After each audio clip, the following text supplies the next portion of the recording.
కుటుంబాలను వదిలిపెట్టి వచ్చి యువగళం పాదయాత్రలో నారా లోకేష్ అండగా ఉన్న వాలంటీర్లకు వారి కుటుంబ సభ్యులకు ఏమిచ్చినా రుణం తీరదని నారా భువనేశ్వరి అన్నారు. యువగళం క్యాంప్ సైట్లో వాలంటీర్లతో కాసేపు ముచ్చటించారు. వాలంటీర్లకు యువగళం టీంకు స్వయంగా భోజనం వడ్డించారు.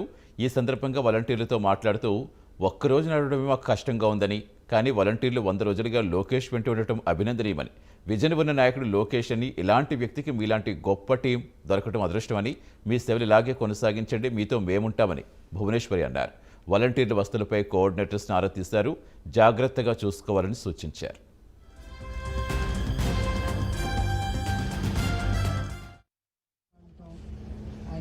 లోకేష్ అదృష్టం కూడా, ఎందుకంటే మీరందరూ మీ కుటుంబాలందరినీ మీరు అక్కడ వదిలేసి ఇక్కడ ఎన్ని రోజులు మీరు ఉండటం అది చాలా చిన్న విషయం కాదు, అది గొప్ప విషయం. అది మీ ఫ్యామిలీ మెంబర్స్ కూడా ఒప్పుకోవటానికి మేము వాళ్ళకి ధన్యవాదాలు చెప్పుకోవాలి. సో ఉంటాడు, ఆయనకి విజన్ ఉంటుంది, ముందుకు తీసుకెళ్ళాలంటే ఏదైనా కూడా దానికి టీం చాలా ఇంపార్టెంట్. అట్లా యువగలంలో మీ వాలంటీర్స్ మీరు చేసే సేవలు అంత ఒక రోజుకి వచ్చి